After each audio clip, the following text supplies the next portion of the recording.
So I was watching the Sentinels versus T1 game from the championships just a little bit ago, and there's one smoke that T1 used a lot on attack side Haven that I don't see a lot of people use, so I want to go through it and talk about the smoke and why it's such a good smoke. Now, what is the smoke? It's actually this smoke right here. You can see that T1 Dazed uses the Sova drone. He's actually able to see it. And this was a smoke thrown by the attacking side Astra for T1. If you want to see it in game, the smoke is just right here.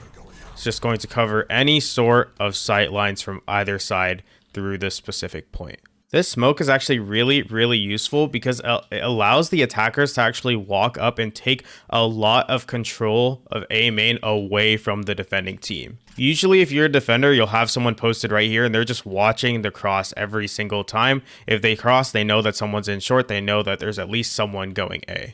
But what the smoke does is that it makes the person playing here in defender have no sort of information on where your team is going. They can't see if someone passes through short. They can't see if someone is creeping up long towards them. This sort of vision denial is very big for team-based play because it means someone is going to have to watch short here and you have to be worried about long. Someone on the attacking side could be creeped up all the way behind this smoke, and once it dissipates, you can just get a free kill on the person if they're playing too close. One thing a lot of people might ask is, why would I put this smoke over here? Why don't I just do the Cypher cage and throw it right here?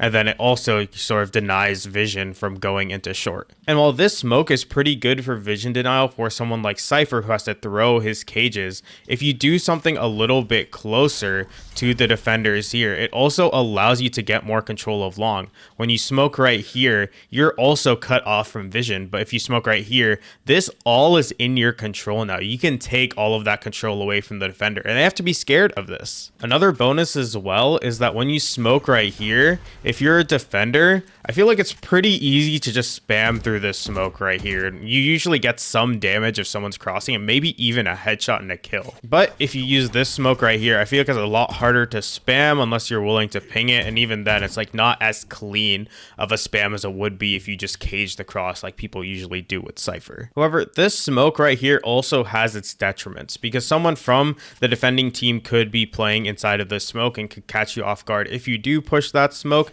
If your team is rushing, you definitely don't want to do the smoke because if you're rushing, you're all about the timing, and you're gonna have to run through a smoke, which is vision denial, and you can possibly get killed and then outside of a smoke into somewhere that you don't have a lot of vision of. So if you're rushing a site, don't use the smoke. But when you're playing something like a default, this smoke can be very strong because it just gives you so much more pressure over the map, and it keeps the defenders guessing a lot more than another smoke would. So yeah, be sure to use this smoke in your own gameplay. If you're part of a team, be sure to use it as a team because it's just a really strong smoke for Haven. If you like this type of video, be sure to hit the like and subscribe button. It helps me a lot and it lets me know that you guys want to see this type of content in the future.